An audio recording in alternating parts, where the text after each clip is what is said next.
Hello friends, నమస్తే. Welcome to our channel Anuradha's kitchen and vlogs. ఈరోజు నేను సేమియా పాయసం ఎలా ప్రిపేర్ చేసుకోవాలో చూపిస్తాను అండి.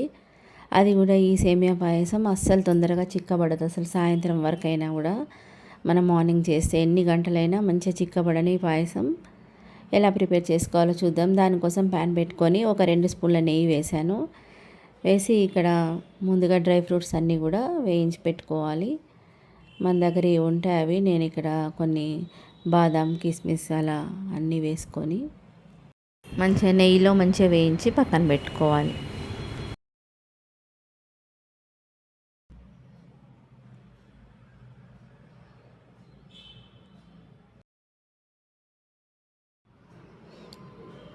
ఇలా డ్రై ఫ్రూట్స్ అన్నీ రోస్ట్ అయిన తర్వాత వాటిని పక్కన పెట్టేసేసుకొని ఇప్పుడు అదే ప్యాన్లో సేమియా వేసుకోవాలి. బ్యాంబినో వేసుకొని నేను ఇక్కడ 1.5 కప్ తీసుకున్నా. మంచిగా అవి మంచిగా నేతిలో మంచిగా వేయించుకోవాలి. చూడండి, మంచిగా గీలో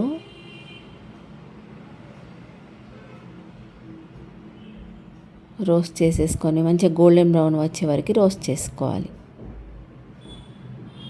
అండ్ ఫస్ట్ టైం నా ఛానల్ చూసేవాళ్ళు సబ్స్క్రైబ్ చేసుకొని ప్లీజ్ ఒక లైక్ ఇవ్వండి, షేర్ చేయండి.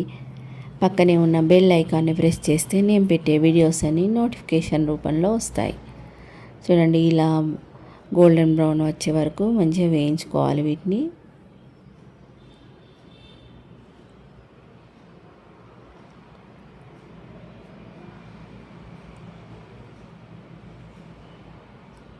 చూడండి, మంచిగా కలర్ చేంజ్ అయింది. సో ఇవంతా కూడా ఒక ప్లేట్లోకి షిఫ్ట్ చేసి ఇప్పుడు మళ్ళీ అదే ప్యాన్లో ఇంకా నేను 1/2 లీటర్ పాలల్లో కొంత పాలు ఉంచేసి మిగతా పాలన్నీ కూడా వేసుకొని మంచిగా ఒక 2 పొంగులు వచ్చే వరకు బాయిల్ చేసుకోవాలి.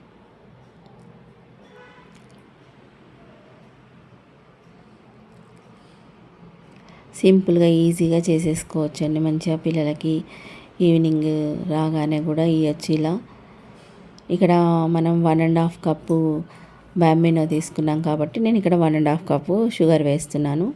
మీ ఇష్టం, కొంచెం తక్కువ వేసుకునే వాళ్ళు తక్కువ, తినేవాళ్ళు తక్కువ వేసుకోండి. ఇంకా ఇదైతే సరిపోతుంది. ఆ తర్వాత ఒక ఇలాచీ కొట్టి వేసాను కొంచెం.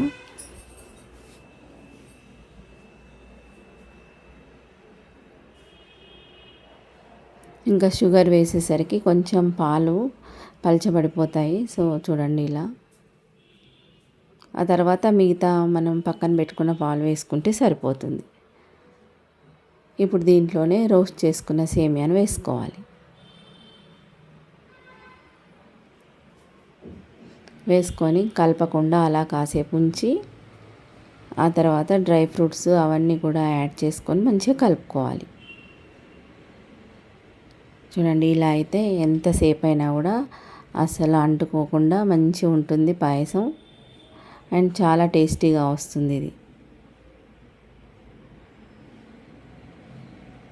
చూడండి, ఆ మిగతా పాలని ఇప్పుడు యాడ్ చేసేసుకొని మళ్ళీ ఒకసారి కలుపుకుంటే టేస్టీ పాయసం రెడీ అయిపోయినట్టే.